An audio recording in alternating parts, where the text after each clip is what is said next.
एक काम करो, जल के भीतर इस घड़े को लेकर चले जाओ और वहां घड़े को जल के भीतर पहुंच करके इसे उठा के अपने सिर पर रख लेना। उपाय बता दिए। स्थिति को देखते रहे। विश्वामित्र जी को इस पर भी संतोष नहीं हुआ था।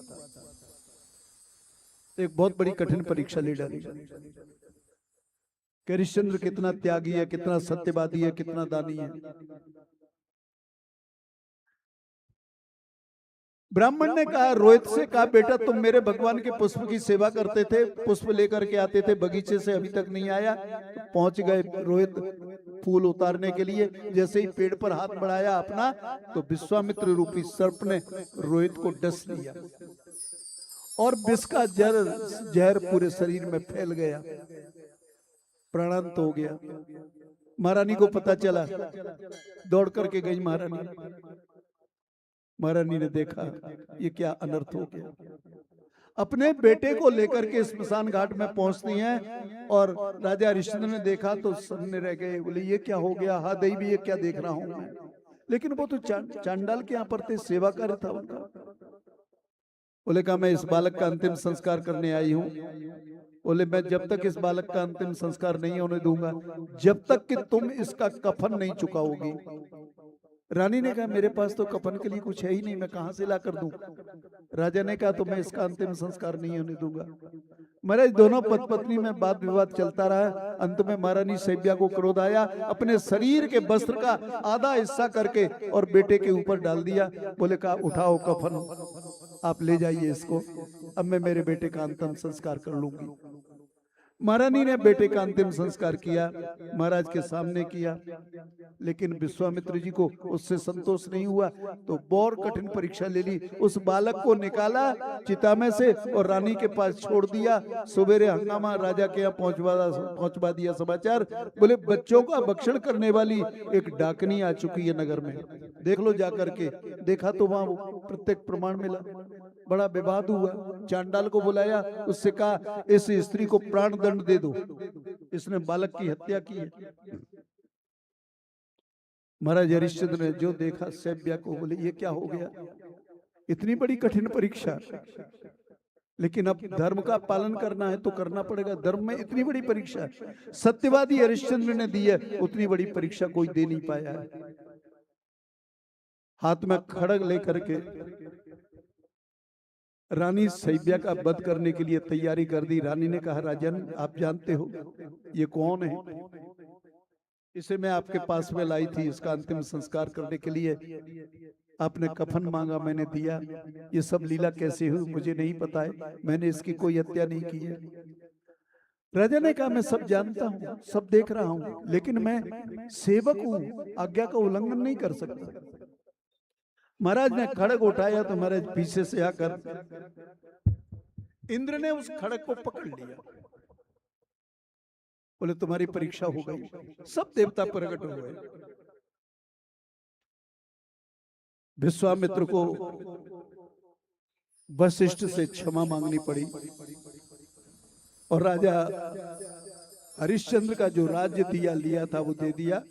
विश्वामित्र ने कहा तुमने किसी ऋषि को नहीं दिया, मैं इस अयोध्या का राजा रह चुका हूं, ये अयोध्या मेरी है और इसे मैं तुम्हें दे रहा हूं। तो सनातन धर्म में सत्य की स्थिति पर सबसे पहले हमारे पुराणकारों ने कहा है सत्यम वद धर्मम चर, सत्य बोलो और धर्म पर चलो। हमें अपना धर्म कभी छोड़ना नहीं चाहिए, इसका परित्याग करना नहीं चाहिए। महर्षि जैमिनी को कथा सुनाते हुए कहा कि सनातन धर्म की सबसे बड़ी विशेषता है सनातन धर्म व्यक्ति सत्यवादी होगा, सद आचरण करने वाला होगा, सद बुद्धिमान होगा, सद विवेकी होगा, सत्कर्म करने वाला होगा। इसी में आगे प्रसंग बढ़ा, पतिव्रत धर्म की व्याख्या की। स्त्री पति की कितनी सेवा करती है, पति के लिए कितना समर्पित रहती है।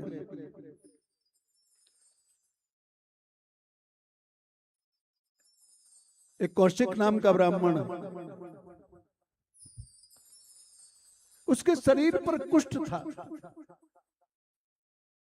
लेकिन उसकी पत्नी उसकी नित्य निरंतर सेवा करती थी, कभी कमजोर नहीं पड़ती थी।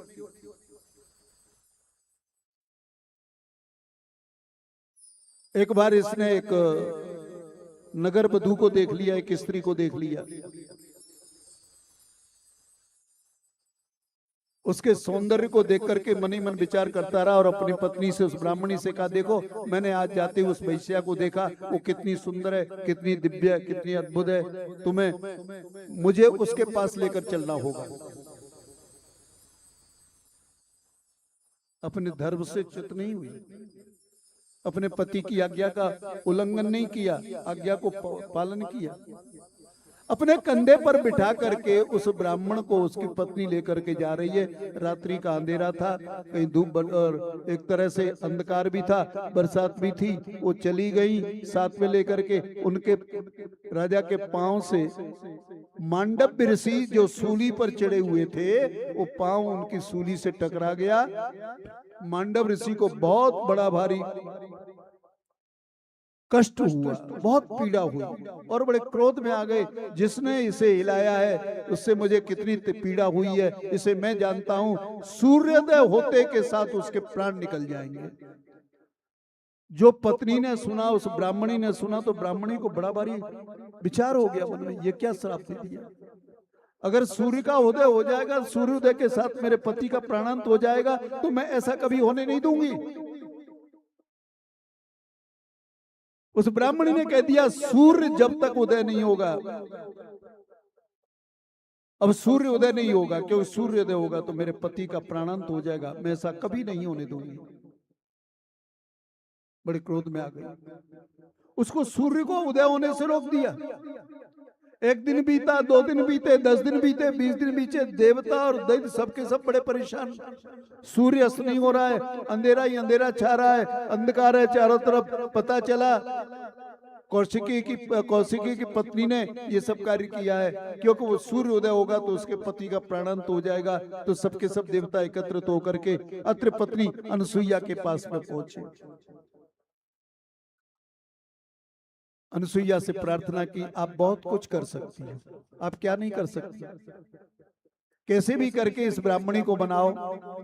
अनसुईया जी गई और अनसुईया जी ने बड़े ही प्रेम से उस ब्राह्मणी से बात की, उसके पतिव्रत धर्म की प्रशंसा की। वास्तविक स्त्री को पति के अनुसार चलना चाहिए, पति के अनुसार रहना चाहिए, पति की आज्ञा का कभी उल्लंघन न करे, पति की आज्ञा को माने। ये सब उस समय की बात है। आज तो मैरिज बड़ा मुश्किल का काम है, क्योंकि क्रोध दोनों तरफ रहता है, चाहे वो स्त्री हो या पुरुष हो। और फिर उम्र बढ़ती है तो उसके साथ अहंकार भी बढ़ता है, ये भी ध्यान रख लें। पतिव्रत धर्म की प्रशंसा की अनसुईया जी ने। उसके बाद समझाया, इस अंधकार से प्रजा का, जगत का, लोगों का बहुत बड़ा अहित हो रहा है, इसलिए आप कृपा करो इन सबके ऊपर में, और सूर्य को उदय होने से मत रोको। ब्राह्मणी ने कहा, देवी अगर मैंने सूर्य को उदय होने दिया तो मुझे वैधव्य मिलेगा। बोले कहा, मैं कहती हूँ तुम्हें वैधव्य नहीं मिलेगा, मैं तुम्हारे प्राणों की रक्षा करूंगी, पति के प्राणों की रक्षा करूंगी। अनसुईया जी ने ब्राह्मणी को वचन दे दिया था। ब्राह्मणी ने प्रसन्न होकर के सूर्य को उदय होने दिया। सबके सब देवता वहां पर आ गए।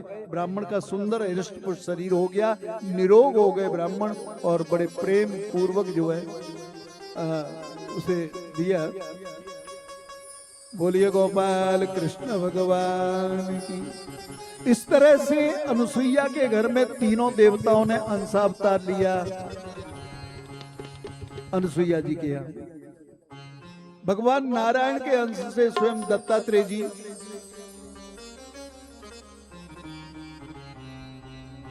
और ब्रह्मा के अंश से चंद्रमा,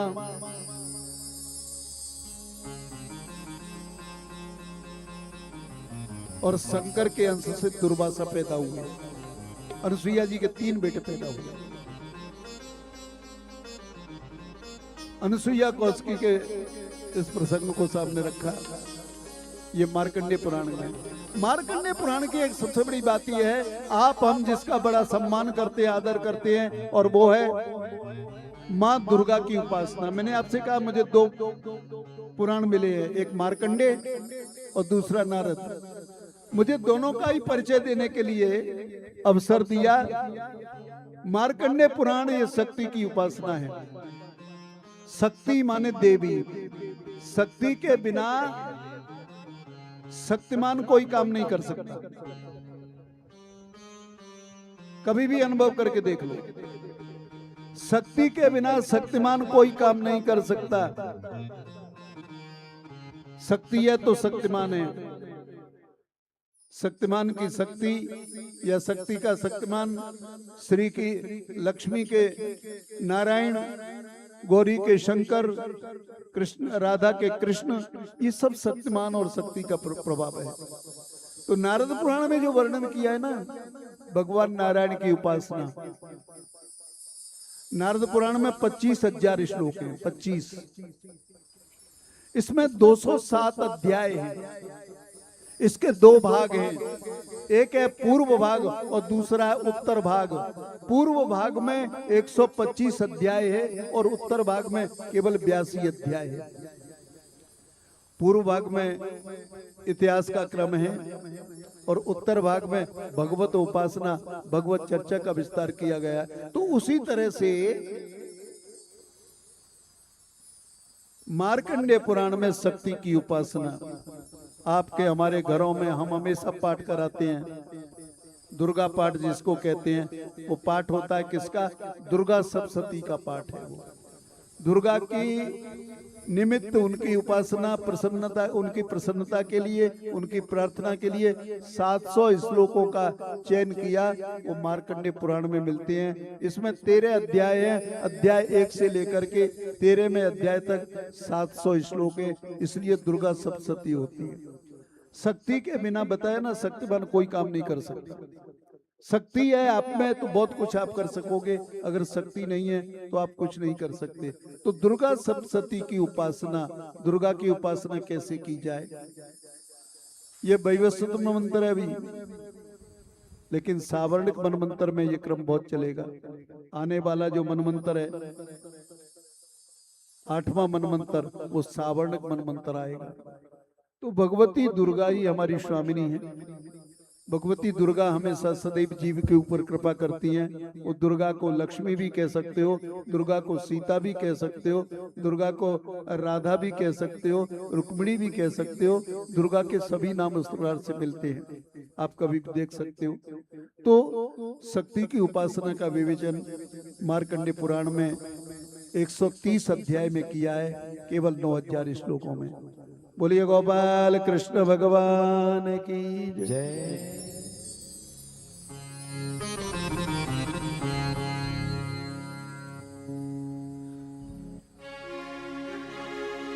लगन तुमसे लगा बैठे, लगन तुमसे लगा बैठे, जो होगा देखा जाएगा। लगन तुमसे लगा बैठे, लगन तुमसे लगा बैठे, जो होगा देखा जाएगा, जो होगा देखा जाएगा, जो होगा देखा जाएगा, जो होगा देखा जाएगा, जो होगा देखा जाएगा, जो होगा देखा जाएगा। तुम्हें अपना बना बैठे, तुम्हें अपना बना बैठे, जो होगा देखा जाएगा। तुम्हें अपना बना बैठे, जो होगा देखा जाएगा।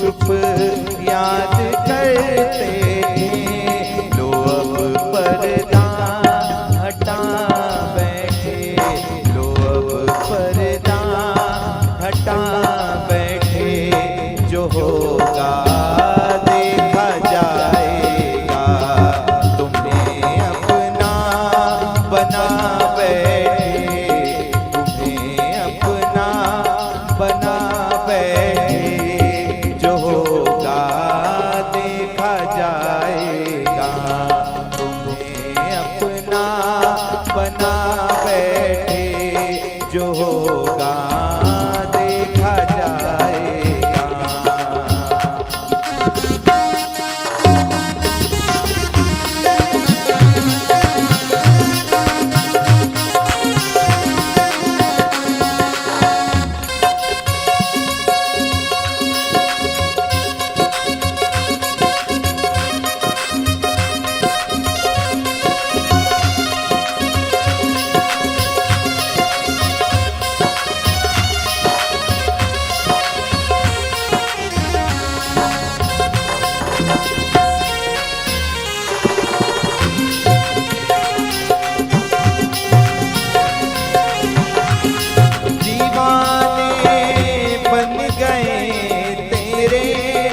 फिर दुनिया से क्या मतलब, दीवाने बन गए तेरे, तो फिर दुनिया से क्या मतलब, तो फिर दुनिया से क्या मतलब, जो सबसे दिल हटा बैठे, जो सबसे दिल हटा बैठे, जो होगा देखा जाएगा, लगन तुमसे लगा बैठे, लगन तुमसे लगा बैठे, जो होगा देखा जाएगा, लगन तुमसे लगा बैठे, जो होगा देखा जाएगा। राधे राधे जय राधे, श्री राधे जय राधे, राधे जय राधे, श्री राधे जय राधे, राधे जय राधे, राधे राधे जय राधे, जय राधे श्री राधे, जय राधे श्री राधे, जय राधे श्री राधे, जय राधे श्री राधे, श्री राधे जय राधे, राधे जय राधे, श्री राधे जय राधे, राधे जय राधे, श्री राधे जय राधे, राधे जय राधे, श्री राधे जय राधे, राधे जय राधे, श्री राधे जय राधे, राधे जय राधे, श्री राधे जय राधे, राधे जय राधे, श्री राधे जय राधे, राधे जय जय श्री राधे, जय जय श्री राधे, जय जय श्री राधे, जय जय श्री राधे।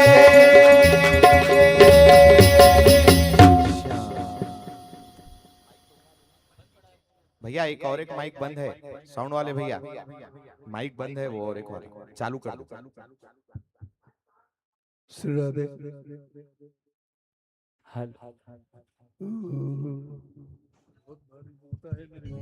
इनका भी थोड़ा बढ़ाइए, स्वामी जी का। बोलिए गोपाल कृष्ण भगवान की। आइए हम नारद पुराण की चर्चा करते हैं। नारद शब्द बड़ा सुंदर शब्द है।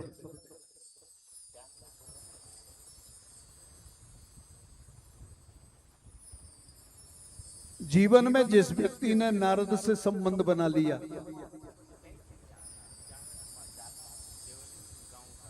वो हमेशा हमेशा के लिए इतिहास में अमर हो गया है।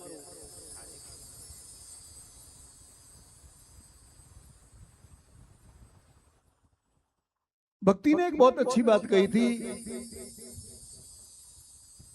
ध्रुव पदम पियातो यत् कृपातो ध्रुवोय सकल कुशल पात्रम ब्रह्मपुत्रम नतास्मि। मैं उस ब्रह्मपुत्र को प्रणाम कर रही हूं जो इसकी शरण में आ गया है उसका जीवन इन्होंने बदल दिया है।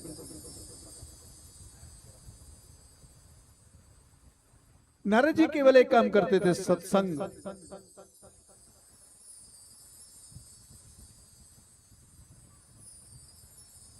आप जानते हो सत्संग के लिए तो अगर उनको मौका पड़े तो वो पति पत्नी दोनों को अलग कर दें।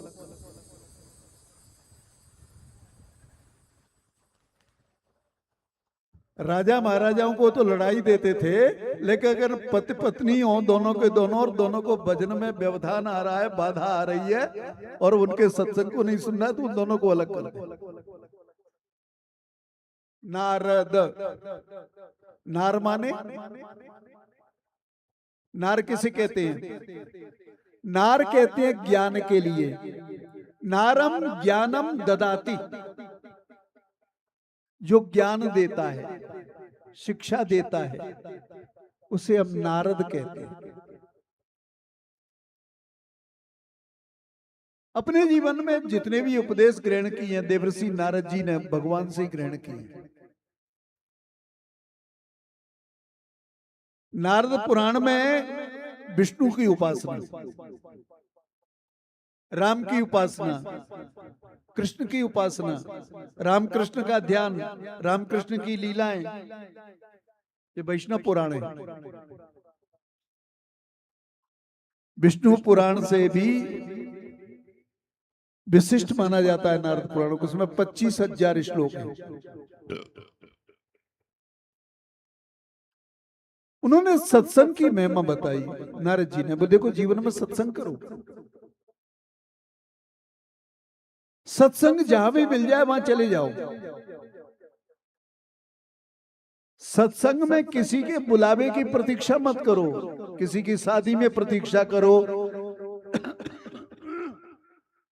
या भोजन में प्रतीक्षा करो, लेकिन सत्संग के लिए किसी के बुलावे की प्रतीक्षा मत करो।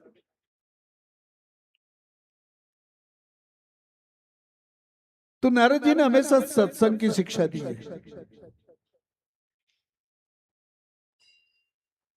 नारद जी ने स्वयं शिक्षा ली है सनत कुमार आदि ऋषियों से, जो नारद जी के बड़े भाई हैं। सबसे बड़े तो जो है ब्रह्मा जी के बड़े बेटों में वही आते हैं, सनक, सनंदन, सनातन और सनत कुमार। ये चारों ब्रह्मा जी के बड़े बेटे हैं। ये ब्रह्मा के मानस पुत्र हैं। इनको पैदा किया, बोले क्यों किया? जगत का विस्तार करना था। जगत को पैदा तो केवल परमात्मा ने किया है और किसी ने नहीं किया। पुराण का पहला लक्षण है सर्ग।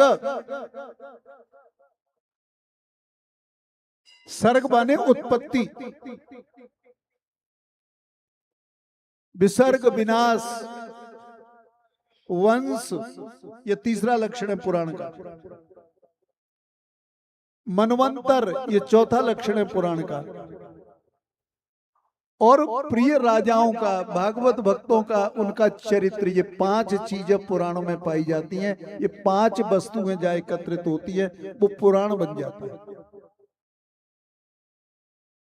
परमात्मा से जगत पैदा हुआ और जगत उनसे पैदा हुआ, उसी में विलीन होता है। आत्मना सकाशाद आकाशाद, श्रुति कहती है, वेद कहता है। आत्मना सकाशाद आकाशाद, आकाशाद वायु, वायु अग्निर, अग्निर आपो, अद्व्य पृथ्वी। आत्मा से आकाश पैदा हुआ है। परमात्मा एक शब्द है। परम धन आत्मा, परमात्मा, पर हो गया ब्रह्म। परमात्मा के 2 हिस्से हुए, परमात्मा के 2 भाग हुए। परम धन आत्मा, परम हो गया ब्रह्म, उसे पर ब्रह्म कहते हैं। और आत्मा जीव हो गई। परमात्मा और जीवात्मा, परमात्मा से आत्मा और आत्मा से फिर आकाश पैदा हुआ। और आकाश ने वायु को पैदा किया, वायु ने अग्नि को पैदा किया, अग्नि ने जल को पैदा किया और जल ने जो है धरती को पैदा किया है। आप एक बात जानते हैं, आप मकान बनाते हो, आपको अच्छा लगा तब तक रहते हो, बोले कि आप ठीक है नहीं ये बदलाव करा दो, इसको तुड़वा दो। क्यों? अरे भाई क्यों तुड़वा रहे हो? क्योंकि वो आपने बनाया है।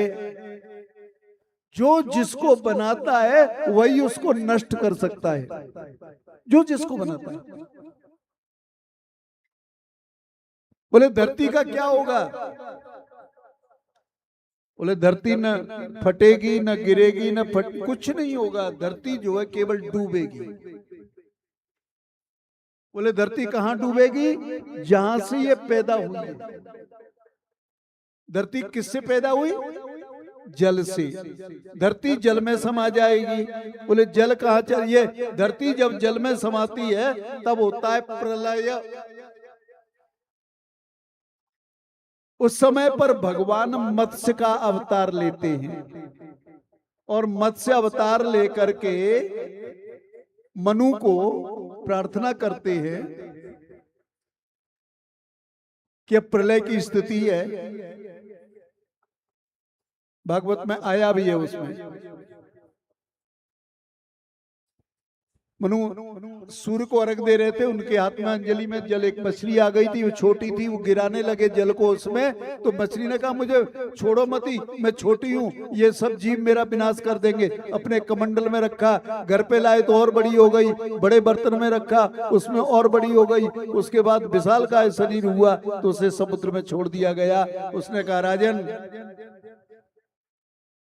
आप एक नाम में बैठ जाएं, अपने साथ सप्तऋषियों को, सर्वौषधियों को, वेदों को, सबको अपने साथ में रखें और बासुकी नाग के द्वारा मुझे मैंने ये नाग को मेरे सींग से बांध दें, मैं प्रलय काल पर्यंत तक तुम्हारी रक्षा करूंगी। ये मछली कहती है, इसलिए भगवान का मत्स्य अवतार माना गया है।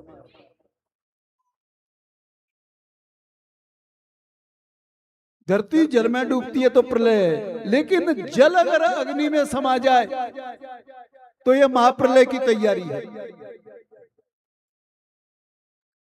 जल अग्नि में चला जाएगा क्योंकि अग्नि ने जल को पैदा किया है। और जल कहाँ जाएगा? जल वायु में समा जाएगा क्योंकि वायु ने उसको पैदा किया है। वायु कहाँ जाएगी? बोले वायु आकाश में समाएगी, आकाश ने उसे पैदा किया है। और आकाश कहाँ जाएगा? वो आत्मा में स्थान ले लेगा।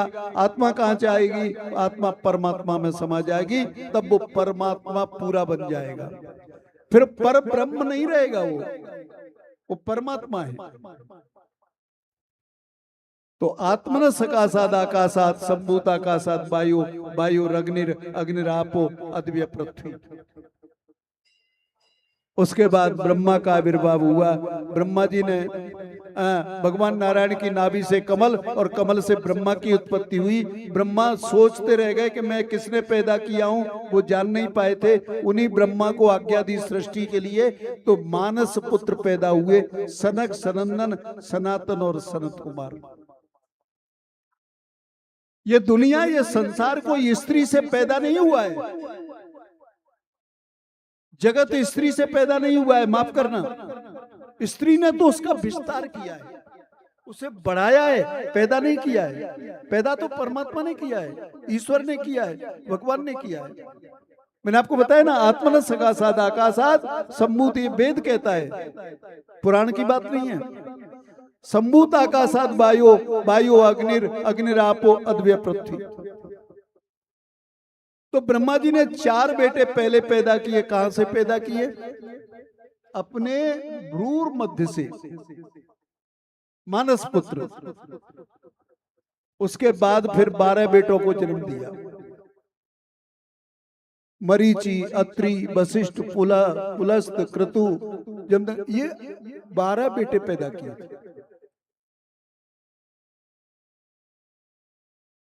कर्दम की जो बेटियां थी,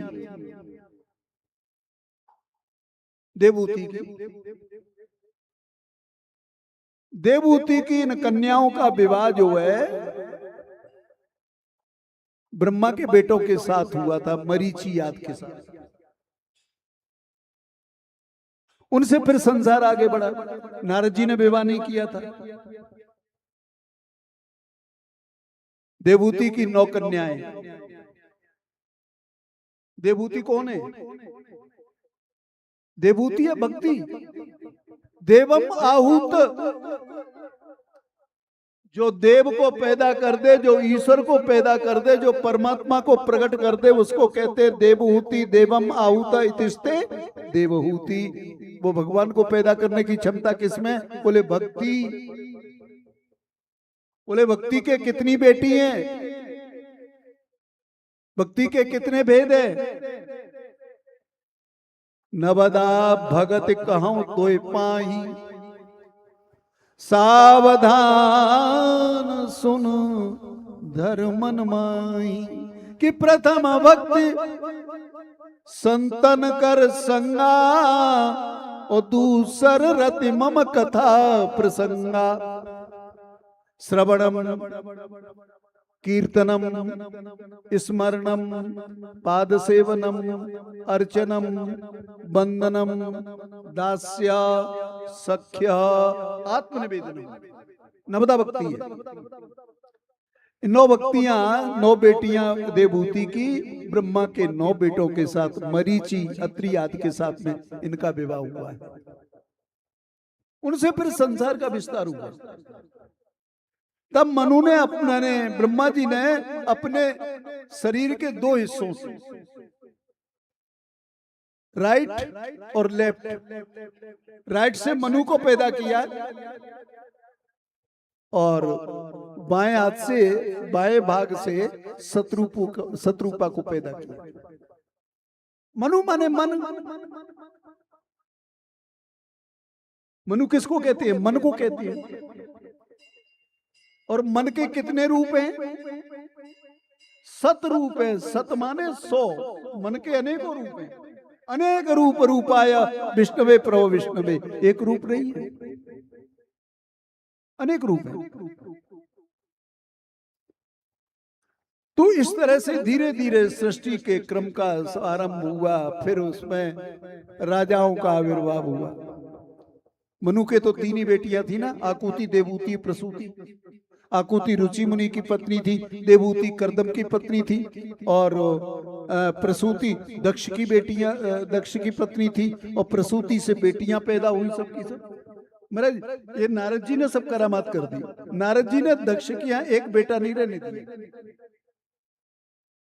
नारद जी के यहाँ जितने भी बेटा पैदा हुए दक्ष के यहाँ पर, उन सबको नारद जी ने बाबा जी बना दिया। आते सत्संग करते, कुछ नहीं रखा संसार में, छोड़ो संसार को, और वो सबके सब जाके महात्मा बन जाते। तो नारद जी को श्राप दे दिया दक्ष ने। बोले ध्यान रखना, अब तू 1 घड़ी से ज्यादा कहीं नहीं टिकेगा, 2 घड़ी से ज्यादा घटेगा द्वयम। नारद जी 2 ही घड़ी सबके पास आते हैं। अनुभव करके देखना इस बात को जो मैं कह रहा हूं। हर व्यक्ति के पास नारद आते हैं। हर व्यक्ति के जीवन में ज्ञान आता है, वो भी 2 घड़ी के लिए। ज्ञान ज्यादा वो भी मुश्किल पैदा कर देगा। 2 घड़ी माने 48 मिनट। अगर 24 घंटे ज्ञान बना रहा तो घर गृहस्थी सबको छोड़ के जयराम जी की चलो। इसलिए दक्ष ने श्राप दे दिया, तो 2 घड़ी से ज्यादा कहीं नहीं टिकेगा।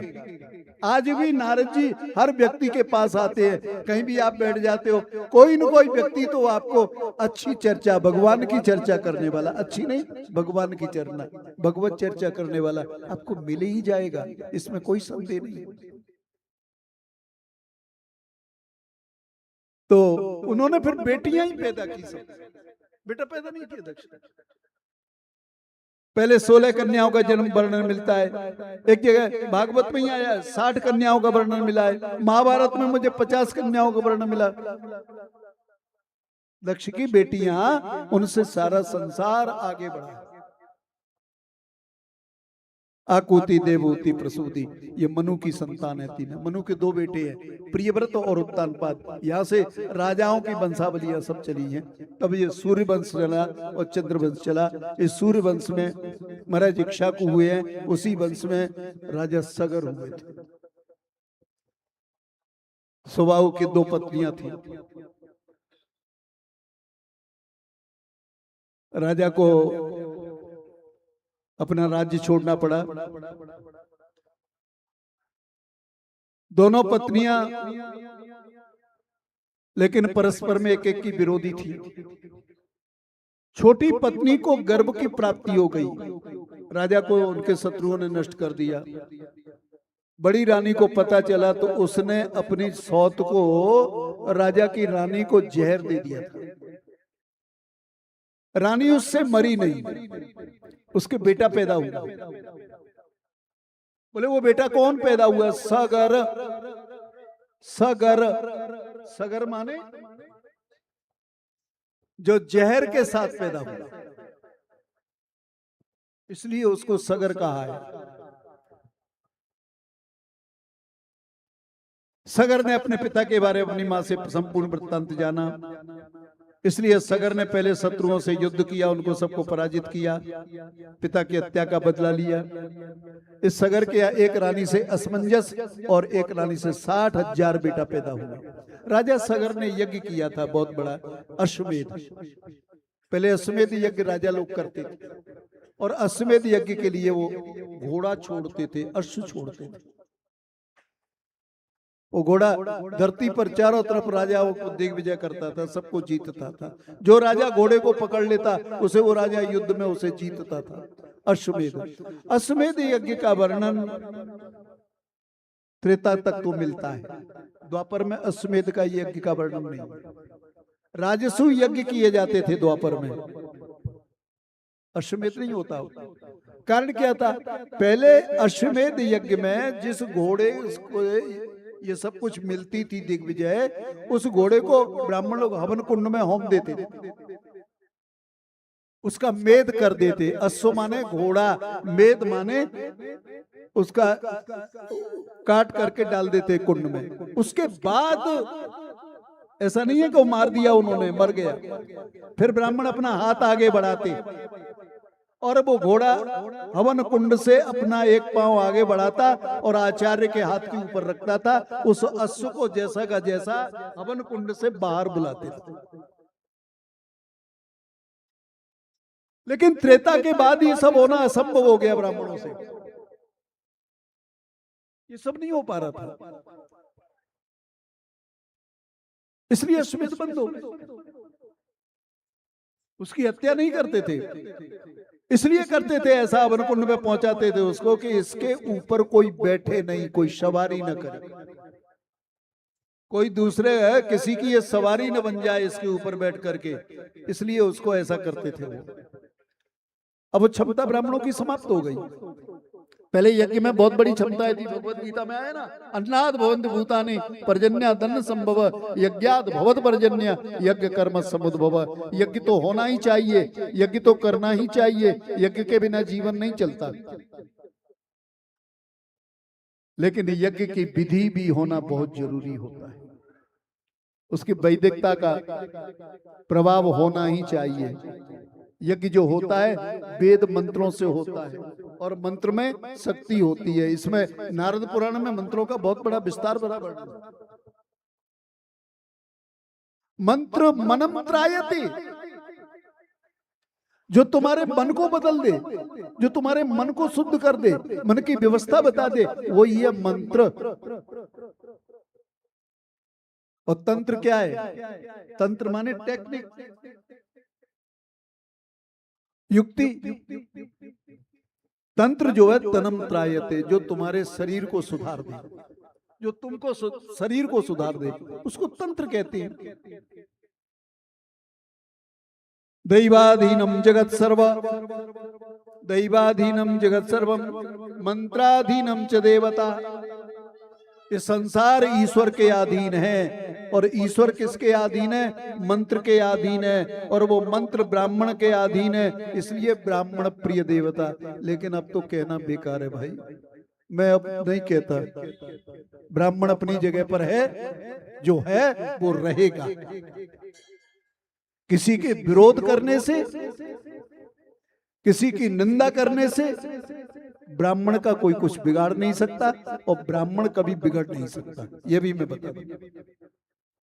जो वैदिक है, जिसका संबंध वेद से है, जिसका संबंध उपनिषद से है, जिसका संबंध पुराण से है, भगवत संबंध है, ईश्वर संबंध है, उसका कभी कुछ नहीं बिगड़ता, क्योंकि ब्राह्मण के पास मंत्र है। वो अपना ही मन नहीं सुधारता, वो दुनिया के मन को सुधार देता है। अब बात अलग है कि कोई कैसा भी पैदा हो के कितना नाम कर ले, वो धन केवल कमा सकता है, धनी हो सकता है, लेकिन जो तत्व ब्राह्मणत्व का होना चाहिए वो उसमें पैदा नहीं हो सकता।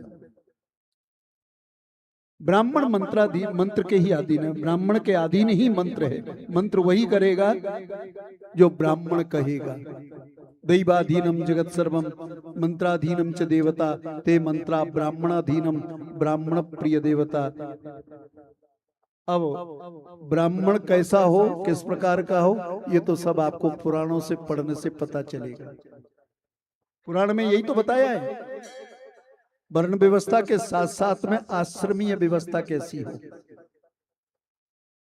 हम ब्रह्मचर्य में रहे, फिर गृहस्थी बन के रहे, फिर उसके बाद वानप्रस्थीय बने और फिर सन्यास ले। ब्रह्मचर्य, गृहस्थ, वानप्रस्थ और सन्यास।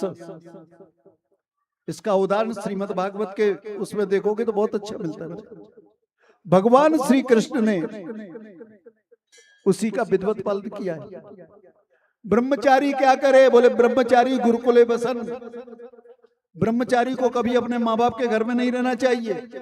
आप देखते नहीं, छोटे छोटे बच्चे आकर के यहाँ रहते हैं, अध्ययन करते हैं, सालों तक अपने माँ बाप के पास में नहीं जाते। ब्रह्मचारी गुरु के कुल में निवास करे। श्रीमद् भागवत 10वें स्कंद अध्याय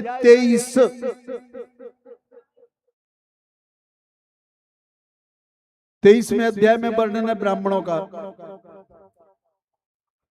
यज्ञ पत्नियों की रक्षा कृष्ण ने की है। 24वें अध्याय में कृष्ण की लीला है गोवर्धन की। यानी 23 वर्ष की उम्र तक माता पिता का कर्तव्य है कि गुरु के आश्रम में ही उसे रखना चाहिए, और 24 वर्ष की जब उम्र हो तब वो गोवर्धन, इस नारद पुराण में भी है, गोवर्धन की लीला करे। गोवर्धन माने, आप विचार कीजिए कैसा योग। 23 के बाद 24वां वर्ष, जब बेटे की उम्र 24 वर्ष आ जाए, 23 वर्ष के आखिरी समय में 24 वर्ष के प्रारंभ में माता पिता का कर्तव्य अपने बेटे का विवाह करके उसे गृहस्थाश्रम में प्रवेश करा दे। ये माता पिता का कर्तव्य। अब जमाना बदल गया है, आज के बच्चे बच्ची तो अपने मन से ही कर लेते हैं, माँ बाप को पता भी नहीं चल पाता। एक और जिसकी मान्यता कानून ने भी दे दी, अब क्या करोगे तुम? जिनको पढ़ा लिखा के बड़ा करें, उनके ऊपर सब कुछ अपना सर्वस्व निछावर करें, और जब समय आए तो वो हमको ऐसा धोके चले जाएं। बोले लड़की कहाँ गई, रिलेशनशिप में रह रही है। लड़का कहाँ गया, बोले कहीं रिलेशनशिप में रहता है, पता नहीं कहाँ है, कोई जान नहीं पाता। उसको कानूनी मान्यता भी मिल गई है, अब क्या करोगे आप? हमारा पुराण तो इन सब के लिए विरोध करता है हमेशा। पुराण तो इसको रोकता है, यह अनियमितता समाज में नहीं होना चाहिए, लेकिन हम कर रहे हैं और उसे मान रहे हैं। और ये पुराण को तो पुराण है, पुराना हो गया, अब क्या रखा है, इसे बदलो, इसे बदलो। जैसे कानून को बदलो ना, उसी तरह से पुराणों को भी बदल दो। 24 वर्ष की उम्र में गोवर्धन की लीला। गो माने इंद्रियां, वर्धन माने बढ़ाना, इंद्रियों का सुख संवर्धन। यानी बेटा 24 का हो, माता पिता का कर्तव्य, बेटा बेटी के 24 आते आते उसका विवाह कर दीजिए, फिर वो गृहस्थी में रह सकता है। अध्याय 25, 26 और 27, इन 3 वर्षों में उनके यहाँ एक संतान पैदा हो जाएगा। भगवान ने क्या किया था, गोवर्धन को अपनी कनिष्ठिका उंगली पर उठाया था।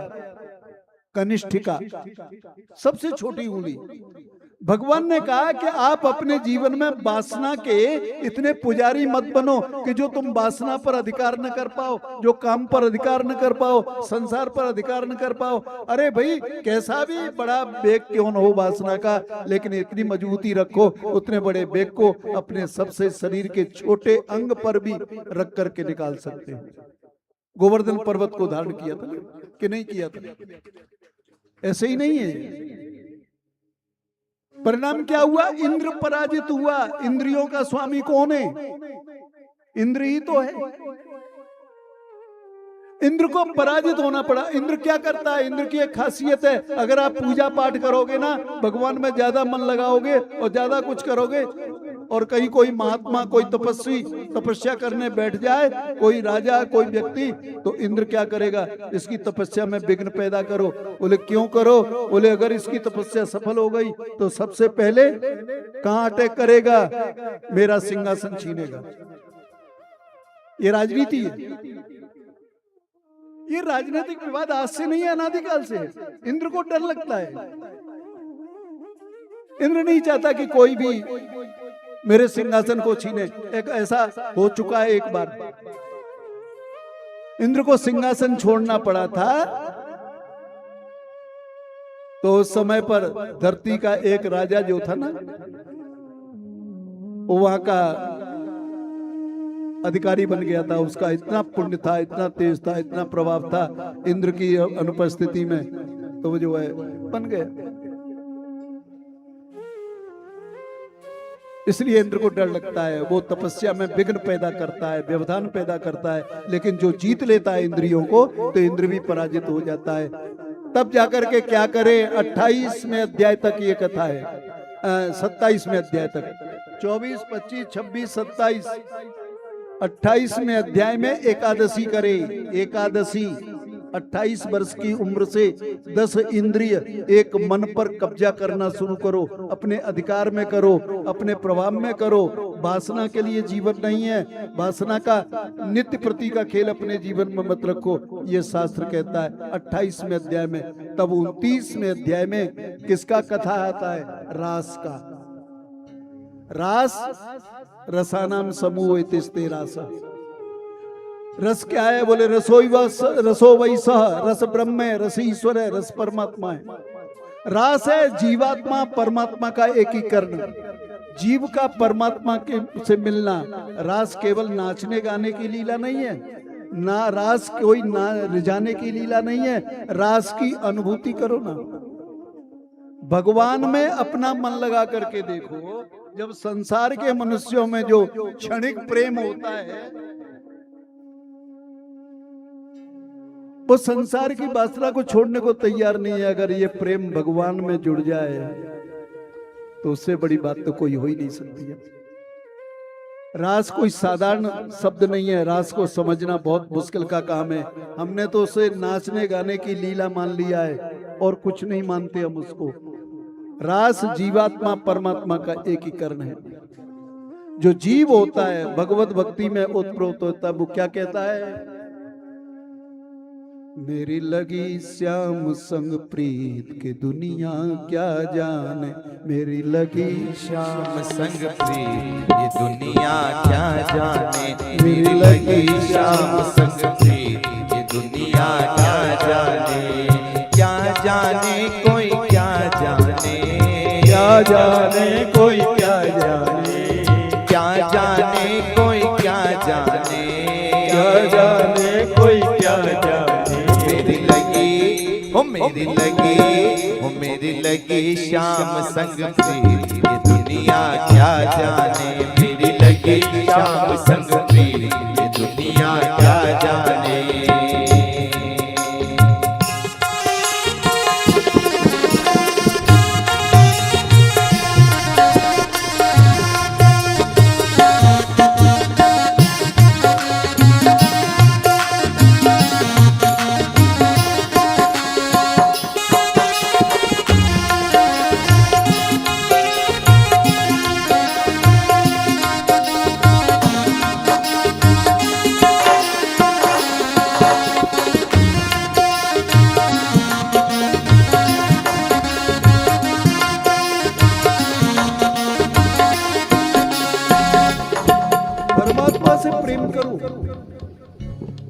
करो तो भगवान से करो।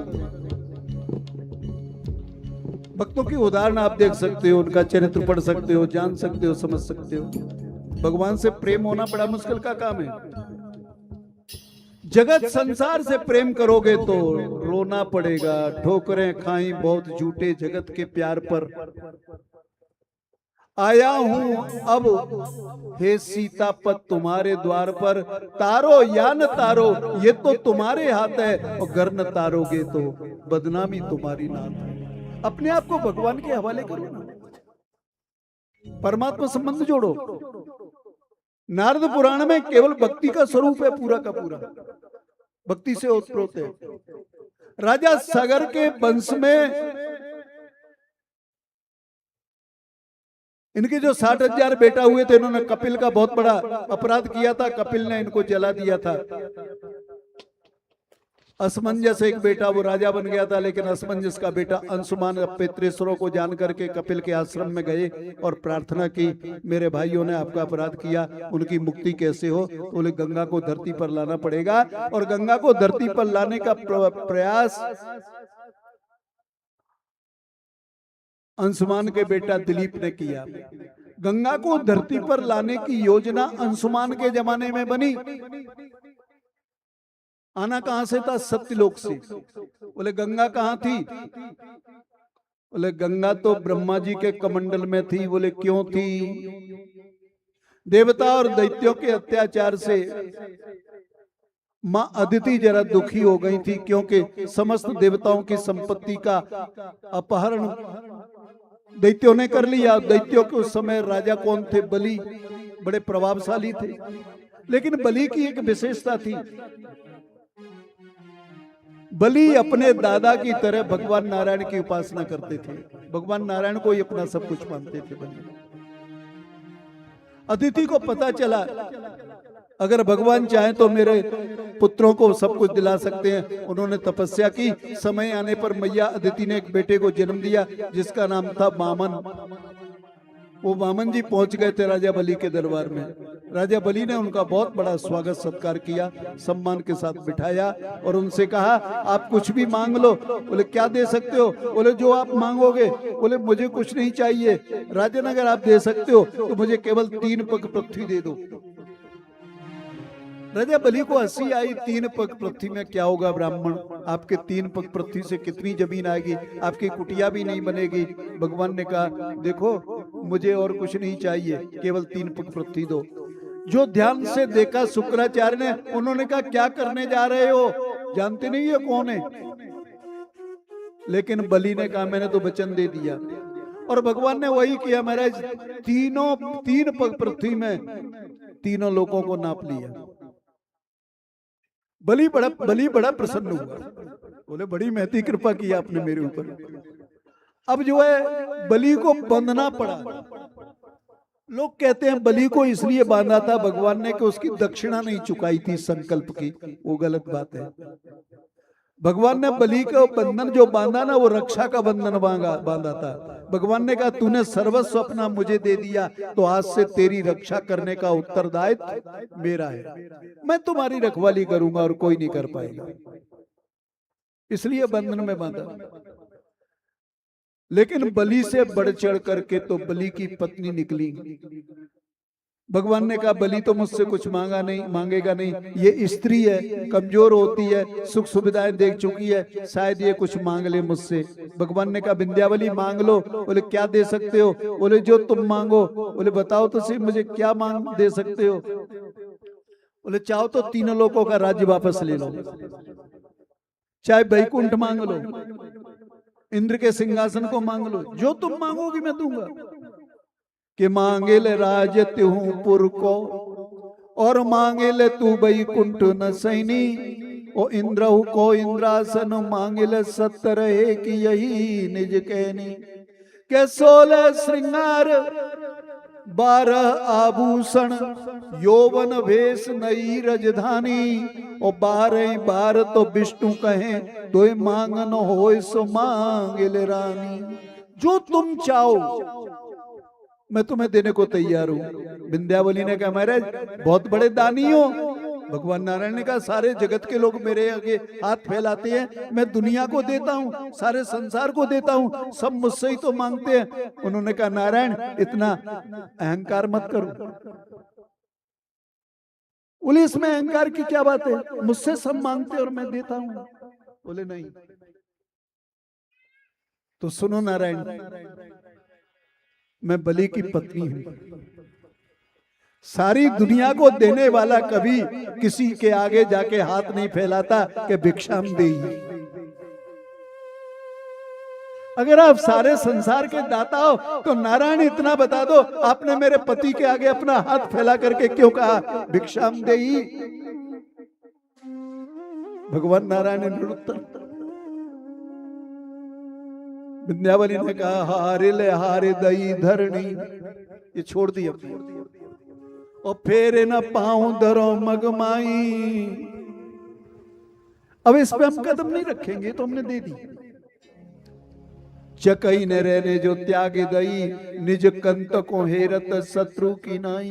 के ऐसे होता नहीं हते कब के प्रभु, मोपिया बाह पसारत नाई। और उलट के गंगा पछा को बहे, पर मंगन पे हम मांगत नाई। हम मांगने वालों से कभी नहीं मांगते, मंगन पे हम मांगत नहीं। आपने हाथ फैलाकर मेरे पति से मांगा है और मेरे पति ने आपको दिया है, फिर आपसे क्या मांगूंगी नाथ? मैं तो कभी नहीं मांगूंगी, जो देना था वो दे दिया, अब नहीं मांगूंगी। तो भगवान ने कितनी बड़ी कृपा की बलि पर। पाताल में तस्य ही पादमूलम, पाताल में जो पैर था वो उसके नीचे जो सुतल लोक है ना, उसको छोड़ दिया था, वहां तक पैर नहीं पहुंचाया और बलि को सुतल लोक भेज दिया पूरे परिवार के साथ। बोले तुम्हें इसी शरीर से मैं इंद्र बना के सिंहासन पर बैठा हूं। राजा बलि इंद्र की प्रतीक बनने की प्रतीक्षा में है, वो सुतल लोक में बैठे हुए हैं। राजन, इसी वंश में जो जब 3 पग से पृथ्वी नापी तो वो आधा चरण जो है ब्रह्मा जी के ब्रह्मलोक में पहुंच गया था। ब्रह्मा जी ने उनका चरण धो करके अपने कमंडल में रख लिया था। वो गंगा वहां थी और गंगा को वहां से लाना था। तो दिलीप का समय पूरा हो गया, दिलीप के बेटा भागीरथ पैदा हुए और भागीरथ जी ने जो इतनी बड़ी तपस्या की, ब्रह्मा जी को प्रसन्न, गंगा को प्रसन्न किया। गंगा ने कहा मैं आने को तैयार हूं। बोले मुझे रोकेगा कौन, मेरे बेग को कौन सहेगा? शंकर जी से प्रार्थना की, शंकर जी ने कहा ठीक है आने दो। बोले कहा शंकर जी रोकेंगे? बोले शंकर रोकेंगे मुझे, मेरे बेग को, मेरे प्रवाह को? अरे मैं इतने तीव्र प्रवाह से आऊंगी कि शंकर को भी मैं पाताल में अपने साथ ले जाऊंगा। शंकर जी ने कहा अच्छी बात है भैया, आओ देवी पधारो। कैलाश से सबको हटा दिया और खुद अपनी जटाओं को खोल करके खड़े हो गए और फिर कहा गंगा से अब पधारो। गंगा जी इतने तेज प्रभाव से आई, इतने तेज गति से आई कि जो शंकर को भी वो धरती के भीतर ले जाना चाहती थी, लेकिन वो जटाओं में ऐसे घूम गई कि रास्ता ही नहीं मिला कि धरती पर जाए तो जाए कैसे। शंकर जी ने अपनी जटाओं को इतना विस्तार भरा बनाया। भगीरथ जी ने कहा बड़ी मुश्किल तो यहां तक लाया, आपने ही रोक लिया। थोड़ी सी भूमि थी जो गंगोत्री जिसे कहते हैं, गौमुख से गंगा बाहर निकलती है। गंगा जब धरती पर आई, आगे आगे भागीरथ का रथ चला है, पीछे से गंगा आ रही थी। काशी के पास में आकर महात्मा जन्नू के आश्रम को बहाकर ले जा रही है। महात्मा जन्नू ने कहा ये क्या हो गया, ये क्या हुआ? तो उनको आया क्रोध, अपनी अंजलि आगे बढ़ाई और उस गंगा को पी गए। भगीरथ ने देखा पीछे गंगा नहीं, क्या हुआ क्या हुआ? महात्मा से पूछा महाराज मेरे पीछे गंगा जी आ रही थी। बोले गंगा जी? कौन गंगा जी? वो जल की धारा? बोले हाँ। अरे बोलेगा मेरे आश्रम को भागे ले जा रही थी, मैं पी गया। बोले बहुत अच्छा किया प्रभु, मेरी 3 पीढ़ी चली गई और तुम उसे पी गए, अब क्या करें, निकाले कैसे? तो अपनी जंगा को फाड़ करके गंगा को बाहर निकाला, इसलिए गंगा का नाम पड़ा जाह्नवी। जाह्नवी गंगा हो गई वहां से। और आगे चलकर कहा मिली? समुद्र में जाकर के मिली, पूर्व दिशा में, जहां महर्षि कपिल का आश्रम है। वहां अपने पितृसुरों का उद्धार जो है भागीरथ जी ने किया। राजन, इसी नारद पुराण में व्याकरण शास्त्र का वर्णन है। व्याकरण का बहुत बड़ा वर्णन है, विस्तार भरा वर्णन है। उसके बाद निरुक्त का वर्णन है, यास्क जो लिखा है निरुक्त। उसके बाद इसमें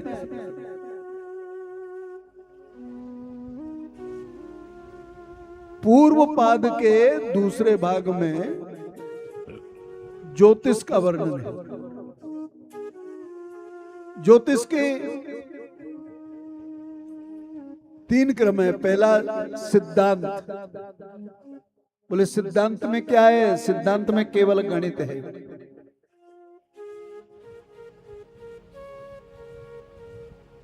तिथियों का क्रम कैसे चलता है, वारों का क्रम चलता है, कर्ण योग, नक्षत्र, मुहूर्त सब कैसे चलते हैं, सूर्य चंद्रमा का जो ग्रहण होता है वो कैसे होता है, ग्रहों की गति किस प्रकार से होती है, ये सब का सब जो है ना सिद्धांत ज्योतिष को लेकर के है। इसके बाद इसमें होरा शास्त्र है। होरा ग्रहों का प्रभाव कैसे पड़ता है उसका फलित है पूरा का पूरा। और फिर संहिता है। 3 भाग हैं उसके। इसमें छंद शास्त्र का भी वर्णन किया है। पश्चात भगवान राम का ध्यान करते हुए राम की सेवा कैसे की जाए। आइए भगवान की सेवा कैसे करना चाहिए, केवल इसी पर विचार करें। मैया अपने बेटे की सेवा कैसे करती है। बेटा जब बालक होता है ना तो सवेरे से लेकर के शाम तक क्या क्या कार्य उस बालक के लिए करने पड़ते हैं मां को। भगवान को उठाना, बिठाना, उसके बाद जो मैं उनको दंत धावन कराना, उसके बाद उन्हें नाश्ता भी देना, माने बाल भोग कराना, उसके बाद फिर उन्हें स्नान कराना। बोले स्नान किससे कराए? गंगा जल के साथ साथ, जल के साथ साथ में पंचामृत से स्नान कराना चाहिए। पंचामृत स्नान के बाद में शुद्धोदक स्नान कराए, फिर उनको वस्त्र पहनाए और फिर उसके बाद में उनको चंदन आदि लगाए, सुंदर पुष्पों से उनका श्रृंगार करें और उनकी आरती करें। आरती कितने बार करें?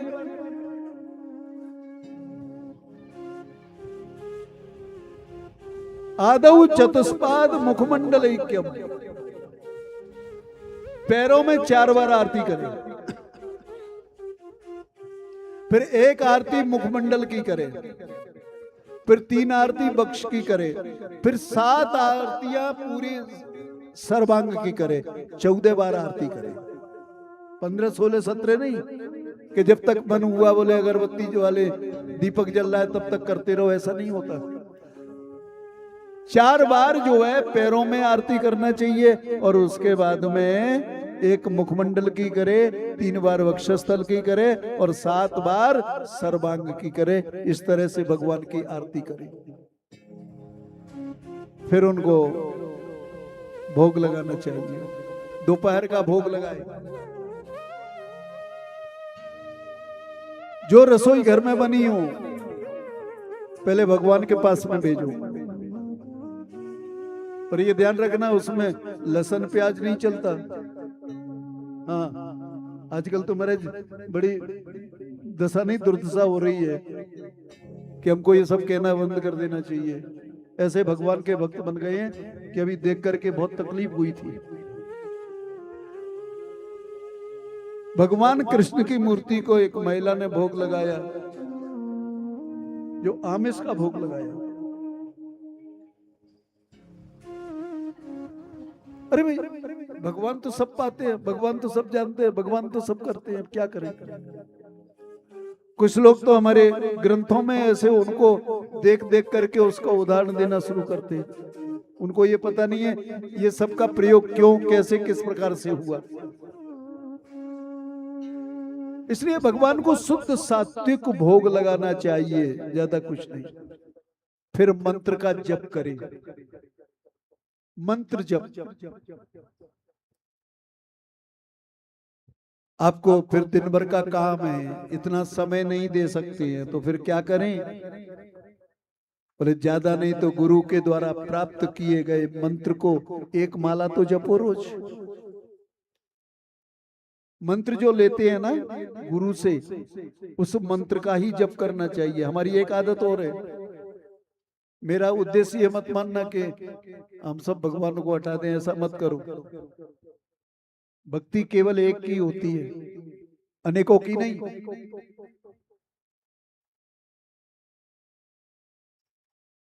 स्त्री के जीवन में पति एक ही होता है, अनेक नहीं होते। उसी तरह से हमारे जीवन में जो इष्ट होता है ना, वो एक ही होता है। विष्णु, नारायण, राम, कृष्ण, ये तो सब एक ही है, इसमें कोई अंतर नहीं है, कोई भेद नहीं है। लेकिन हम देखते हैं माने कोई काम कराते हैं तो भगवान का, महाराज क्या करें, बता दिया भाई तुम इस मंत्र का जप करो। बोले इससे कोई लाभ नहीं हो रहा। बोले देवी जी के मंत्र का जप करो, देवी से भी कोई लाभ नहीं हो रहा। तो बोले चलो भैरव जी के मंत्र का जप करो, भैरव जी से भी कोई लाभ नहीं हो। जो मिला उससे पूछा और वही हम करवाना आरंभ कर दिए, उसका परिणाम कुछ निकलता नहीं है। आप केवल एक इष्ट पर भरोसा रखो, चाहे वो नारायण का स्वरूप हो, चाहे वो शिव का स्वरूप हो, चाहे वो दुर्गा का स्वरूप हो। जीवन में इष्ट एक ही होना, अनेक नहीं होना। अनेक बनाओगे तो परिणाम क्या होगा? ये जीवन में ध्यान रखो। जितना ज्यादा आपके मंत्र की शक्ति बढ़ेगी, जितनी शक्ति बढ़ेगी, उतना ही लाभ आपको आपके जीवन में होगा, इसमें कोई संदेह नहीं। इसलिए भगवान का नित्य अनुसंधान करो, नित्य अर्चन करो, नित्य पूजा करो। चाहे वो राम का स्वरूप हो, भगवान जगन्नाथ का स्वरूप हो, चाहे वो कृष्ण का स्वरूप हो। केवल एक ही ग्रंथ है जिस भागवत में राधा जी का नाम आपको नहीं मिलेगा, अन्यथा अन्य जितने भी पुराण हैं सभी में पाया जाता है। ब्रह्म वैवर्त पुराण में सबसे ज्यादा मिलता है राधा की लीलाओं का वर्णन, राधा की चर्चाओं का वर्णन। मैं यही बहुत वर्ष पहले की बात बता रहा हूं, आपके हैदराबाद की बता रहा हूं। उम्र थी मेरी, उस जमाने में मैं रस सिद्ध कथाकार था। मुझे रस जो है सिद्ध था, जिसमें खास करके मेरा प्रसंग रास के ऊपर बहुत ज्यादा प्रसिद्ध था। तो जिस समय मैं रास लीला का वर्णन कर रहा था, तो मेरे पास बड़ी जल्दी से प्रश्न आ गया, भागवत में कहीं भी राधा का नाम नहीं है, आप बार बार राधा की बात कर रहे हो। राधा का कोई उल्लेख नहीं मिलता। और दोपहर के सत्र में 2 टाइम कथा होती थी, सुबह होती थी और शाम को होती थी। पहले उस जमाने में एक विशेष बात और थी, संगीत का इतना प्रचलन नहीं था। अब कथा नहीं होती, अब तो शो होता है 3 घंटे का। अब कथा ज्ञान के लिए नहीं की जाती, अब कथा मनोरंजन के लिए होती है। अब कथा पहले जैसे सत्संग की तरह नहीं होती, अब कथा दिखावे के लिए बहुत बड़े पंडाल में होती है। जो कथा कराने वाला यजमान है, आपने कराई होगी, आराम आत्मा से सोच लेना, आपने कथा कराई है, 7 दिन की कथा में 1 दिन भी बैठ के प्रेम से कथा नहीं सुनी होगी, क्योंकि आप तो दिन भर दरवाजे पर खड़े खड़े आने वालों के स्वागत में लगे रहते हो। ये कहाँ लिखा है भागवत में? क्योंकि आप कथा नहीं करा रहे हो, आप अपने वैभव का प्रदर्शन कर रहे हो। और फिर एक बात और वो फलाने महाराज की कथा हमने कराई थी। बुरा मत मानना, मैं किसी की निंदा नहीं करूंगा, न कर रहा। लेकिन आजकल तो ऐसे ऐसे व्यास प्रचलित हैं जिन्हें कहीं भी शब्द का बोध नहीं है, उसका अर्थ नहीं जानते। वो बड़े बड़े वक्ताओं में बैठे हैं हमारे वृंदावन में, और लोग उन्हीं को बहुत बड़ा वक्ता मान लेते हैं, जिन्हें एक शब्द की का अर्थ नहीं पता है, अन्वय क्या है, व्युत्पत्ति क्या है, वो नहीं जानते। वो जानते हैं केवल संगीत, जितने भी भजन है सबके सब उस पर दे दिए। 3 घंटे आपने सुन लिया, 3 घंटे का आपका आत्मरंजन नहीं हुआ, आपका मनोरंजन हो गया। और इतना बड़ा धन उसमें आपने लगाया, जिससे आप किसी भी प्रकार से समाज का, मंदिर का, स्थान का, सब किसी का भी सहयोग करके आप उसको आगे विस्तार कर सकते थे, बढ़ा सकते थे। लेकिन मेरी कथा की रेट है, दक्षिणा नहीं है। 31 लाख से नीचे नहीं जाऊंगा। क्या हो गया आजकल? और इसको बढ़ावा कौन दे रहा है? समाज दे रहा है। तो भगवान राम कृष्ण किसी को उपासना करें। तो मैंने उस समय उनके प्रश्न का उत्तर दिया रास पंचाध्यायी पर। हमने कहा देखिए,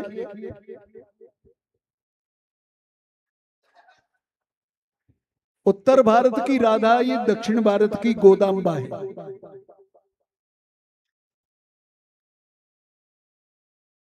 उत्तर भारत की राधा ही दक्षिण भारत की गोदाम्बा है। राधा जी का प्राकट्य कहां हुआ? तुलसी वन में।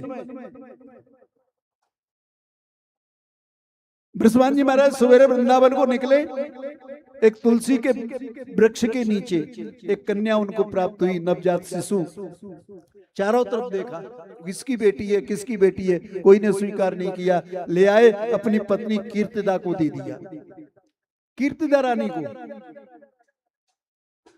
और कीर्तिदा ने उसे स्वीकार किया, पाल पोस करके बड़ा किया। और राधा कौन थी? और राधा भगवान श्री कृष्ण की परमाल्लादिनी शक्ति थी। गोलोक धाम में राधा कृष्ण पति और पत्नी है, ये ध्यान रखना। गोलोक धाम में ललिता, विशाखा, चंद्रावली, ये जितनी सखियों का वर्णन मिलता है ब्रज में, ये सबकी सब गोलोक धाम में कृष्ण की पत्नियां हैं। सबकी सब कृष्ण की पत्नी गोलोक धाम में, धरती पर नहीं है। फिर भी राधा जी का विवाह भगवान कृष्ण के साथ में हुआ 4 वर्ष की उम्र में। राधा जी 5 वर्ष की थी और कृष्ण 4 वर्ष के थे। भगवान कृष्ण को आगे की लीलाएं करनी थी, तो ब्रह्मा जी ने प्रार्थना की कि कृष्ण लीला कैसे करेंगे जब तक तुम्हारी उनको प्राप्ति नहीं होगी, क्योंकि राधा शक्ति है, राधा स्त्री नहीं है। राधा जी अगर स्त्री होती तो फिर राधा का, कृष्ण का विवाह राधा के साथ ही होता, राधा ही कृष्ण की पत्नी रहती। परमाल्लादिनी शक्ति है, कृष्ण राधा के बिना कोई काम नहीं कर सकते थे। तो ब्रह्मा जी धरती पर आए, राधा ने कहा ठीक है मैं कृष्ण को लेके आती हूँ। एक भयंकर आंधी तूफान आया, बाबा कृष्ण को लेके निकले थे वृंदावन के बाहर, तो उस तूफान में घबरा गए। राधा जी प्रकट हो गई, बाबा बाबा, बोले लाला को मुझे दे दो, मैं जल्दी से मैया को जाके दे दूंगी, आप नहीं संभाल पाओगे, आंधी तेज है। ले आई राधा जी। ब्रह्मा जी ने विवाह कराया भांडीर वन में। विवाह का अर्थ केवल सांसारिक वासना के लिए नहीं होता। स्त्री पुरुष के संबंधों के लिए विवाह नहीं होता है। स्त्री शक्ति है, स्त्री जो है ना वो शक्ति है। किसकी शक्ति है? पुरुष की। उस शक्ति को वेद मंत्रों के साथ पारस्कर गृहीत सूत्र के अनुसार उसे समर्पित किया जाता है। स्त्री शक्ति को पुरुष के लिए प्रदान किया जाता है, इसलिए पुरुष अपने कार्य को आगे बढ़ा सके, विस्तार कर सके। कोई संसार, घर संसार या परिवार चलाने के लिए विवाह नहीं होता, कि संतान पैदा करने के लिए नहीं होता, बल्कि स्त्री से पुरुष को शक्ति मिलती है, उसकी ऊर्जा है। तो राधा कृष्ण की शक्ति है। जबकि हमारे यहाँ उदाहरण मिलता है कि राधा जी का विवाह तो बाबा वृषभान ने एक गोप के साथ कर दिया था, मथुरा में, अभिमन्यु नामक गोप के साथ। लेकिन ये मूल पुराणों में नहीं मिलता। ये जो है बाद में जो कवि हुए, उन्होंने अपनी अपनी कविता ग्रंथ लिखे, उसमें ये वर्णन मिला है। विदग्ध माधव नाटक लिखा है। तो जब राधा जी का विवाह कर दिया जब वृषभान जी ने, तो आ गई राधा जी ससुराल में, लेकिन घर परिवार के जितने स्त्री पुरुष सभी दर्शन कर रहे थे महाराज, तो सबको देवी लग रही थी, दुर्गा बिल्कुल साक्षात देवी। घबरा गए परिवार वाले। आखिरकार पति आया, पति ने अपनी पत्नी को देखा तो साक्षात दुर्गा लक्ष्मी का रूप। बोले हम पहचान नहीं पाए। उन्होंने कहा देखो मेरे बाबा जानते नहीं है, मैं कृष्ण की परमालादिनी शक्ति हूं, मैं स्त्री नहीं हूं, मेरा स्वरूप स्त्री का है, केवल मेरा स्वरूप स्त्री का है।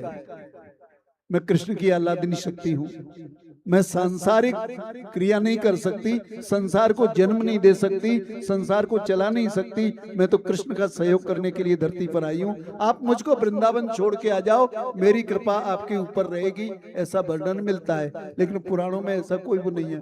बाद में जो लीलाएं जिन्होंने कृष्ण की लिखी हैं, उसमें विदग्ध माधव, उज्ज्वल नीलमणि, ऐसे कई ग्रंथ हैं जिनमें पाया जाता है। तो अर्थ ये हुआ कि राधा भगवान कृष्ण की शक्ति है, जैसे सीता राम की शक्ति है। रुक्मिणी श्याम का वर्णन मिलता है, लेकिन राधे श्याम का वर्णन मिलता है, रुक्मिणी श्याम का नहीं। राधा शक्ति बिना न कोई, श्यामल दर्शन पाया, राधा है आराधना, राधा है पूजा, राधा है अर्चना, राधा है उपासना। उसी तरह से गोदाम्बा जी का प्रकट हुई बिल्लपुत्तूर में। वहां उनका आविर्भाव हुआ है विष्णु चित्त स्वामी के यहाँ। वो भी उनको जंगल में तुलसी के वन में मिली थी। उन्होंने किससे स्नेह किया? रंगनाथ से। अब जानते हैं रंगनाथ जी कौन है? रंगनाथ के स्वरूप ही कृष्ण है, और कृष्ण का ही स्वरूप रंगनाथ है। जैसे रुक्मिणी सत्यभामा कृष्ण की पत्नियां हैं, उसी तरह से भगवान रंगनाथ की दो पत्नियां हैं, और तीसरी वो पत्नी नहीं है, उनकी परमालादिनी शक्ति है, वो गोदाम्बा है। तो वही जो उत्तर भारत की राधा है, वही दक्षिण भारत की गोदाम्बा है।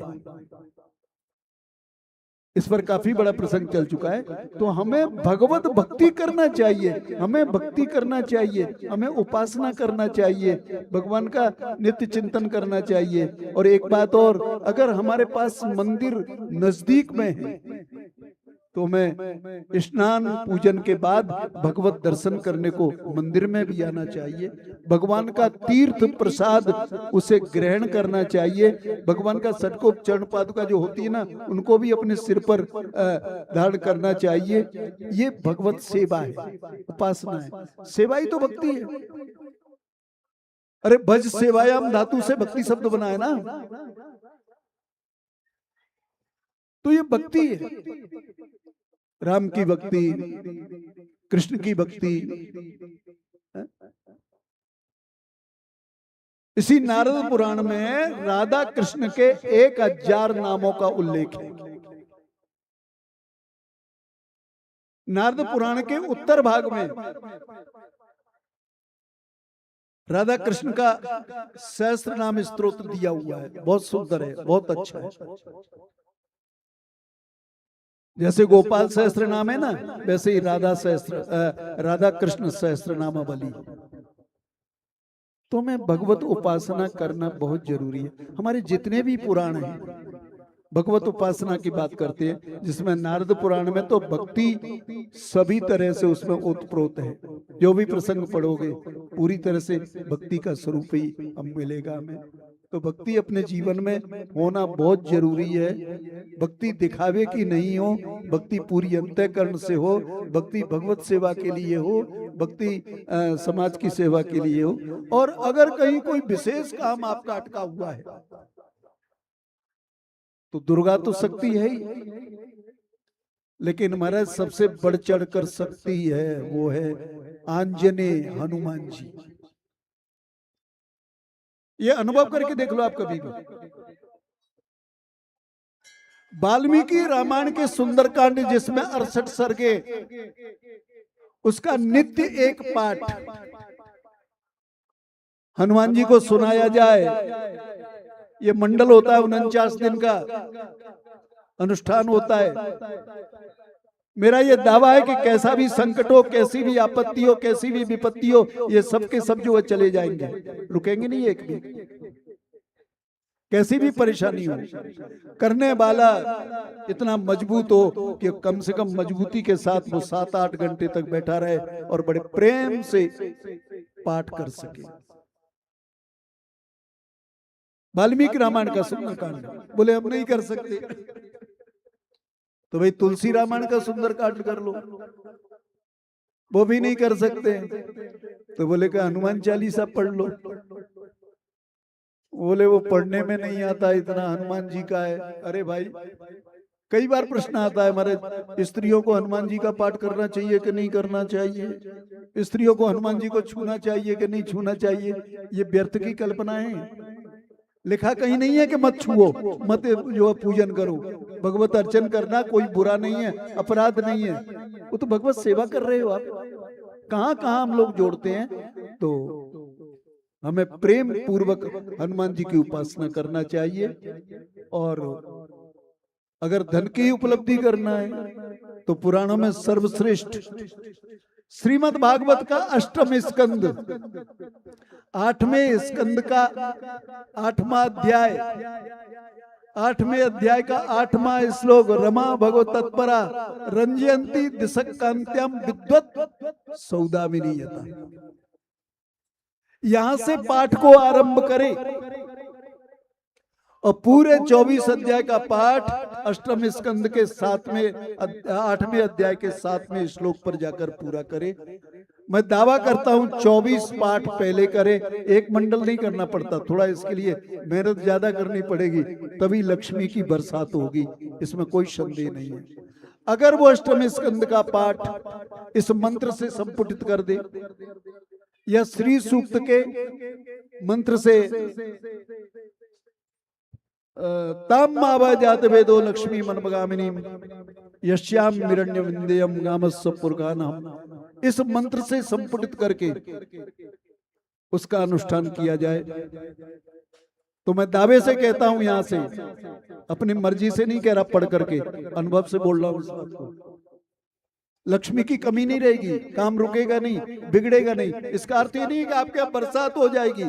लक्ष्मी आप पर कृपा करेगी, आपकी व्यवस्था को बढ़ा देगी, आपके कार्य को बना देगी, कोई बरसात नहीं होगी। हमारे कहते हैं आदि शंकराचार्य जी ने कनकधारा स्तोत्र किसी ब्राह्मणी के दरवाजे पर उसका उच्चारण किया, क्योंकि उसके घर में कुछ था नहीं, वो भिक्षा नहीं दे पाई, तो उनको बड़ा तकलीफ संकट हुआ, क्लेश हुआ, और कनकधारा का स्तोत्र पाठ किया उन्होंने, और उसका परिणाम क्या हुआ, लक्ष्मी की बरसात हो गई। तो वास्तविक लक्ष्मी की बरसात होती है, देवी में शक्ति होती है, शक्ति के बिना शक्तिमान कुछ नहीं कर सकता, ऐसा नहीं है। लक्ष्मी जानकी जी भी शक्ति है, सीता, राम जी को बड़ा अहंकार हो गया था, रावण को मार के आए ना, पुष्पक विमान में बैठ करके दोनों पति पत्नी आ रहे थे, सभी लोग आ रहे थे, तो आकाश मार्ग से बता रहे थे, देखो जानकी जी यहाँ लक्ष्मण ने मेघनाद का वध किया, यहाँ कुंभकर्ण का वध मैंने किया, और जानती हो सीता जी, बोले यहाँ रावण को मैंने मारा। ये सीता जी के सामने निकला। यानी जानकी जी समझ गई राम जी को अहम है। तब जानकी जी ने अपना जो स्वरूप दिखाया कि राम जी घबरा गए, बोले देवी वो आप ही की कृपा से तो सब हुआ था। साधारण कथा नहीं है, वो बहुत बड़ा स्वरूप है। तुम्हारे मंत्रों में शक्ति होती है। मंत्र को ठीक से पढ़ो, उसे समझो, याद करो और मंत्र का जप करो। मंत्र उसको फलित नहीं होगा जो जानता है और जानने के बाद भी वो ठीक से नहीं करता है और पाखंड करता है, तो मंत्र उसका विनाश कर देगा। लेकिन जो जानता नहीं है, भाव कुनाभ अनखाल सहु और नाम जपत मंगल दिस दसहु, उल्टा नाम जपत जग जाना वाल्मीकि भय ब्रह्म समान। ब्रह्म की अनुभूति हुई, ब्रह्म की प्राप्ति हुई, इसमें कोई संदेह नहीं। तो मंत्र की उपासना हमें बैठकर करना चाहिए। एक अनुभव करके देख लो आप। हमारा अष्टाक्षर मंत्र, द्वयम मंत्र, किसी का भी जप करिए आप, भगवान कृपा करेंगे, इसमें कोई संदेह नहीं है। मेरे ख्याल से समय हो गया ना, शायद लगता है कि मैंने ज्यादा समय ले लिया, आप लोग मुझे इशारा नहीं कर पाए हैं। मुझे आज के लिए हमारे पूज्य स्वामी जी का आदेश हुआ था और हम इसे मान करके आपके बीच में एक दिन के लिए आए। और मार्कंडे जो शक्ति का स्वरूप है, नारद जो नारायण का स्वरूप है, नारद पुराण शक्ति और शक्तिमान दोनों के स्वरूप का विवेचन, एक स्वरूप आपके बीच में रखा। मेरी जैसी बुद्धि थी, जैसे विचार थे, वो आपके बीच में रखे, समन्वय स्वरूप आपके बीच में रखा। और इसमें कहीं कोई बात हो तो चर्चा कर सकते हैं, जान सकते हैं, ऐसी कोई बात नहीं है। इन्हीं शब्दों के साथ मैं अपनी वाणी को विराम दे रहा हूं। प्रभु आपकी कृपा से मेरा आपकी कृपा से सब काम हो रहा है। मेरा आपकी कृपा से सब काम हो रहा है। करते हो तुम कन्हैया, करते हो तुम कन्हैया, मेरा नाम हो रहा है। मेरा आपकी कृपा से सब काम हो रहा है। मेरा आपकी कृपा से सब काम हो रहा है।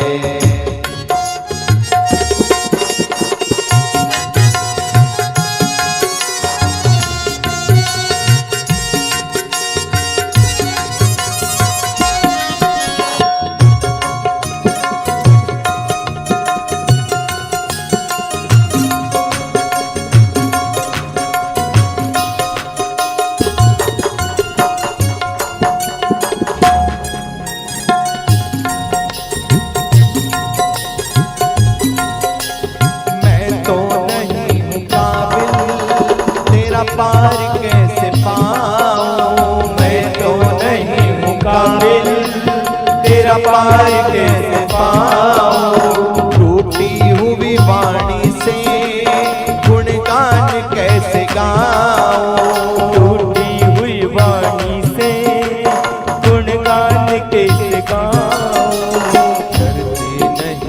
करता नहीं मैं कुछ भी, करता नहीं मैं कुछ भी, सब काम हो रहा है। करता नहीं कुछ भी, सब काम हो रहा है। करते हो तुम कन्हैया, करते हो तुम कन्हैया, मेरा नाम हो रहा है। मेरा आपकी कृपा से सब काम हो रहा है। मेरा आपकी कृपा से सब काम हो रहा है। जय राधे जय राधे, राधे जय राधे, जय राधे जय राधे, राधे जय राधे। जय श्यामा जय श्यामा, श्यामा जय श्यामा, श्यामा जय श्यामा, श्यामा।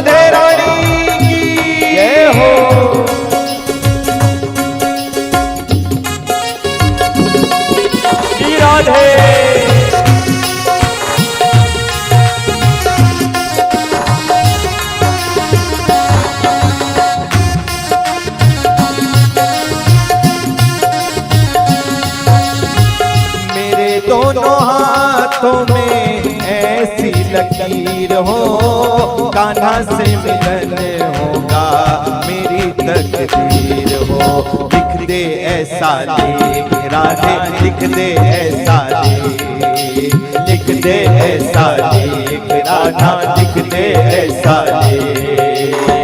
मेरे दोनों हाथों में ऐसी लकीर हो, कान्हा से मिलन होगा मेरी तकदीर हो।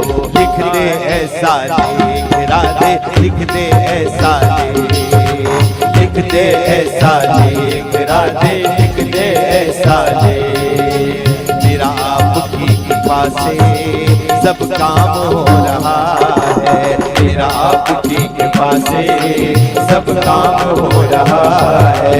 जय राधे जय राधे, राधे जय राधे, जय राधे जय राधे, राधे जय राधे। जय श्यामा जय श्यामा, श्यामा जय श्यामा, जय श्यामा जय श्यामा, श्यामा जय श्यामा।